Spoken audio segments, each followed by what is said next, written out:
Study IQ IAS, अब तैयारी हुई अफोर्डेबल। उद्मेन ही सिद्ध्यंति कार्याणिना मनोरथे, अर्थात कड़ी मेहनत करने से कोई काम पूरा होता है, न कि सिर्फ सोचने से। इसी श्लोक को चरितार्थ किया जूनागढ़ गुजरात के एक शख्स ने। दोस्तों, उन्होंने न सिर्फ बड़ा सपना देखा, बल्कि उसे पूरा करने के लिए जब रिस्क और कड़ी मेहनत की नीड पड़ी तो अपने कदम पीछे नहीं खींचे, और उनकी सक्सेस आज रिलायंस इंडस्ट्रीज के रूप में हमारे सामने है।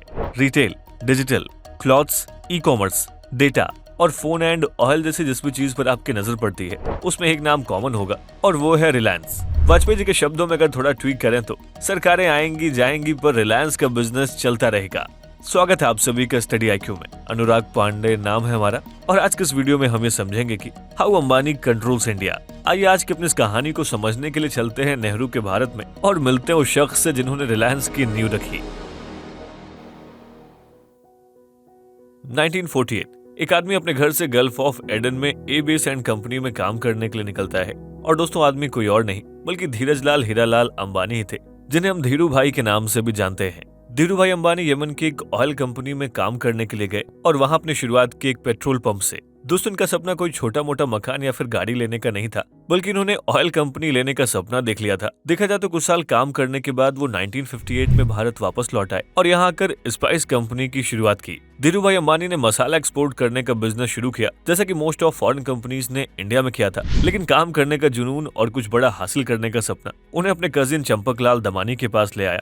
भाई के साथ उन्होंने टेक्सटाइल बिजनेस की शुरुआत की। रिलायंस कॉर्पोरेशन के नाम से 350 स्क्वायर फीट के कमरे में रिलायंस इंडस्ट्रीज लिमिटेड की शुरुआत की गई। और दोस्तों, ये वो टाइम था जब इंडिया में टेक्सटाइल इंडस्ट्री क्राइसिस में थी, लेकिन फिर भी धीरू भाई इस इंडस्ट्री में घुसे। वो कहते हैं ना कि विजनरी लीडर्स को कैलकुलेटेड रिस्क लेना और समय से आगे रहना बखूबी आता है। यही बात धीरू भाई अंबानी पर भी लागू होती है। 28 दिसंबर 1932 को जन्मे इस लीडर में कुछ खास बात थी, और हमेशा हवा को समझने की ताकत भी। भारत की कॉटन टेक्सटाइल इंडस्ट्री उस समय क्राइसिस में थी और गवर्नमेंट की पॉलिसीज की वजह से हालत और खराब हो रही थी। लेकिन धीरू भाई इसी बिजनेस में उतरे, लेकिन नेचुरल फाइबर के लिए नहीं, बल्कि उन्होंने अपना गैम्बल खेला सिंथेटिक टेक्सटाइल्स में, जैसे कि पॉलिस्टर। गवर्नमेंट के रिप्लेनिशमेंट लाइसेंस का भी बखूबी इस्तेमाल किया। दरअसल इस लाइसेंस का उद्देश्य एक्सपोर्ट को बढ़ाना था, जिसके लिए गवर्नमेंट ने रॉ मटेरियल्स के इंपोर्ट को चीप कर दिया, और धीरू भाई अंबानी ने भी इसका फायदा उठाया। 1975 तक आते आते कंपनी ने अपना टेक्सटाइल बिजनेस विमल के साथ एक्सपेंड किया। देखा जाए तो वो विमल ही था जिसने आम आदमी के लिए इंडिया में सूट को अफोर्डेबल कर दिया। बाकी कंपनीज की तरह रिलायंस को सिर्फ शहर के कस्टमर्स नहीं चाहिए थे। जैसा कि गांधी जी कहते थे कि भारत की आत्मा गांव में बसती है। अंबानी खुद एक गांव से निकले हुए व्यक्ति थे, तो उनका पूरा ध्यान गांव के लोगों की पॉकेट से पैसा निकालने पर था, जो कि एक मास्टर स्ट्रोक था। अंबानी गल्फ कंट्री से लौट कर आए तो स्वाभाविक था कि उनका ध्यान ऑयल पर होगा। टेक्सटाइल इंडस्ट्री को भी चलाने के लिए पावर की जरूरत थी। ऐसे में धीरू भाई अंबानी ने अपना अगला कदम ऑयल इंडस्ट्री में रखा। कंपनी का IPO लॉन्च हुआ, और ये बात है 1977 की, जब लोगों के लिए स्टॉक मार्केट और उसमें पैसा लगवाना एक बहुत बड़ा टास्क था। लेकिन धीरू भाई अंबानी की जिद और लोगों को कन्विंस करने के पावर ने रिलायंस के IPO को 7 टाइम्स ओवर सब्सक्राइब कर दिया।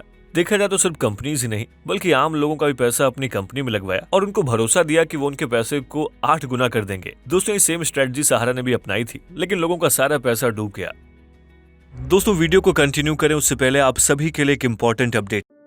दरअसल IAS की तैयारी को और भी अफोर्डेबल एंड कॉम्प्रिहेंसिव बनाने के लिए स्टडी IQ आपके लिए लाया है P2I, that means prelims to interview program 2024। दोस्तों, इसके जरिए आप प्रीलिम्स, मेंस एंड इंटरव्यू यानी UPSC एग्जाम के तीनों स्टेज की तैयारी एक साथ कर सकते हैं।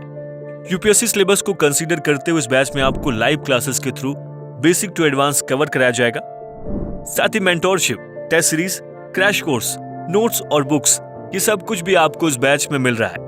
CIS live prelims to interview 2024 batch को अगर आप ज्वाइन करना चाहते हैं और आप अनुराग लाइव कूपन कोड का इस्तेमाल करते हैं, तो इस बैच की टोटल फीस 45,000 की बजाय आप इसे 29,999 का अवेल कर सकते हैं। इस बैच से रिलेटेड अधिक जानकारी के लिए आप स्क्रीन पर दिए गए नंबर पर कॉल कर सकते हैं, या फिर वीडियो के डिस्क्रिप्शन बॉक्स में दिए गए कोर्स से रिलेटेड PDF को भी डाउनलोड कर सकते हैं। हालांकि रिलायंस के साथ ऐसा कुछ भी नहीं हुआ।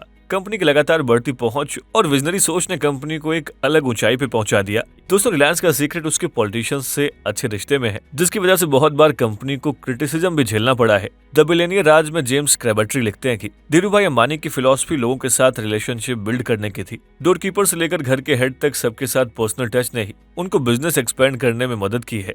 देखा जाए तो प्रधानमंत्री इंदिरा गांधी से अच्छे संबंध होने की वजह से ही धीरू भाई अंबानी ने रिप्लेनिशमेंट लाइसेंस का यूज किया। उस टाइम पर अकेले इनकी कंपनी 60% इंपोर्ट्स और एक्सपोर्ट्स के लिए जानी जाती थी। दोस्तों कहानी आगे बढ़ती है और 1985 में रिलायंस का नाम चेंज करके रिलायंस इंडस्ट्रीज लिमिटेड किया गया। लेकिन 1986 में जब धीरू भाई अंबानी को पहला स्ट्रोक आया, उसके बाद वो कंपनी की डे टू डे एक्टिविटीज में एक्टिव नहीं रह पाए और जिम्मेदारी आई उनके दो बेटों यानी कि मुकेश और अनिल अंबानी पे।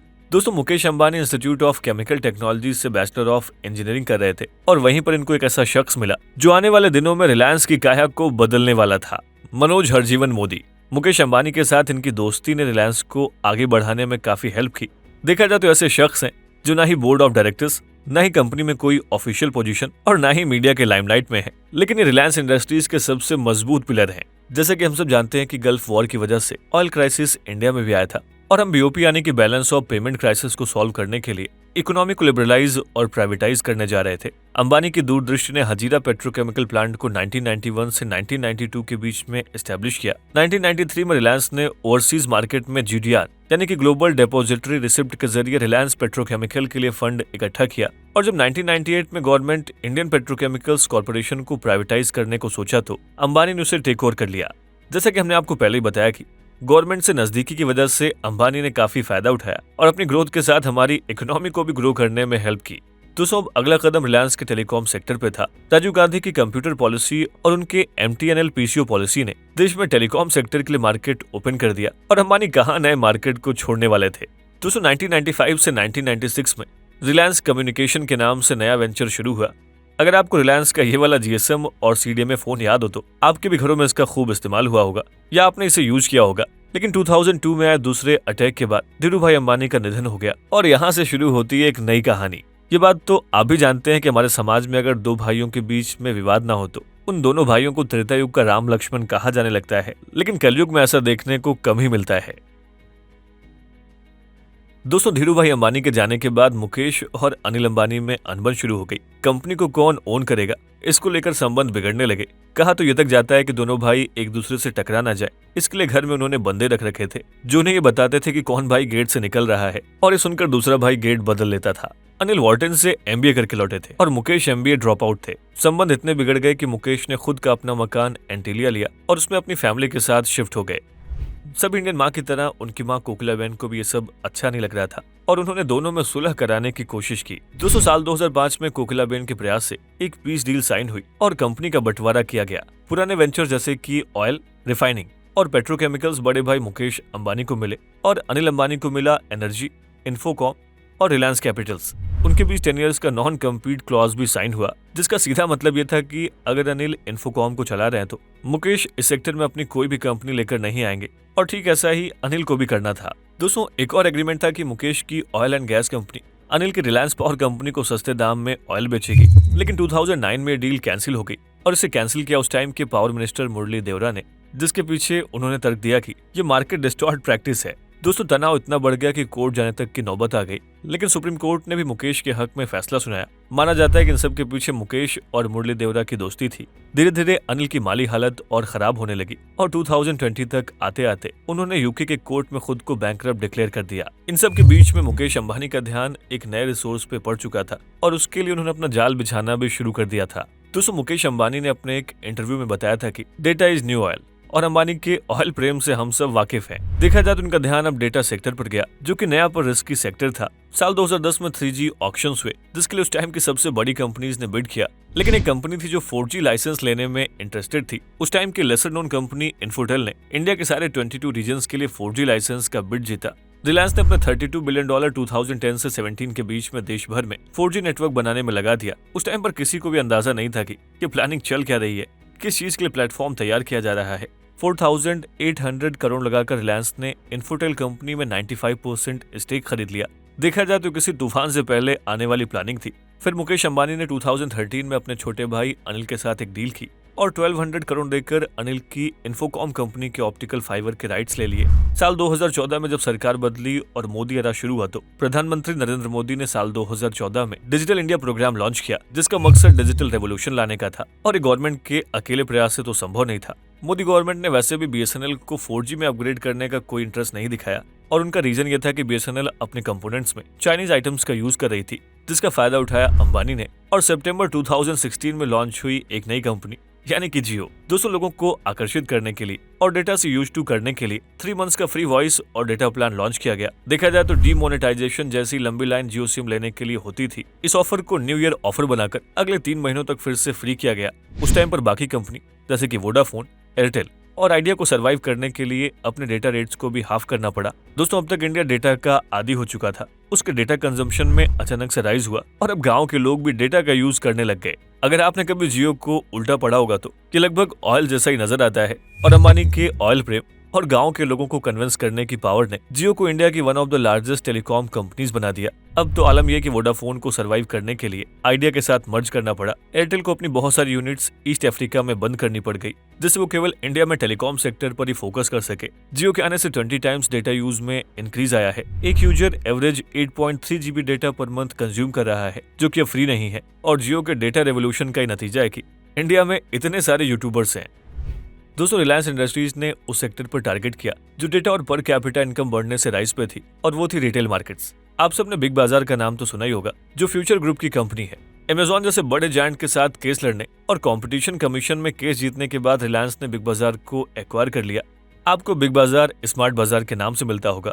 आप मॉल जाओ तो ग्रोसरी के लिए रिलायंस फ्रेश, सस्ते कपड़े के लिए रिलायंस ट्रेंड्स, महंगे कपड़े के लिए marks and Spencer, digital products के लिए रिलायंस डिजिटल और मॉल से बाहर निकलकर ऑनलाइन देखना है तो अजियो अवेलेबल है जो इस कंपनी की मार्केट में पकड़ को दर्शाती है। दोस्तों अपने जियो प्लेटफॉर्म से इन्होंने OTT जैसे प्लेटफॉर्म्स पर भी कब्जा करना शुरू कर दिया है। हॉटस्टार पर मैच देखने के लिए पैसे लगते थे जिसे जियो ने अपने प्लेटफॉर्म पर फ्री कर दिया है। हॉटस्टार का HBO के साथ डील खत्म होने पर जियो ने अपने साथ टाई अप कर लिया है। साल 2016 में 1.5 मिलियन सब्सक्राइबर्स से शुरू होने वाले जियो के 2020 के क्वार्टर में 400 मिलियन सब्सक्राइबर्स हैं और लगातार बढ़ते जा रहे हैं। मीडिया कंपनी नेटवर्क 18 और उसके सब्सिडरीज भी रिलायंस के ही हैं। इन सब के अलावा एरोस प्रोडक्शन जो फिल्म प्रोड्यूस करती है वो भी रिलायंस की सब्सिडरी है। देखा जाए तो उसका बढ़ता प्रेजेंस और जायंट कवरेज हमें ईस्ट इंडिया कंपनी की याद दिलाता है।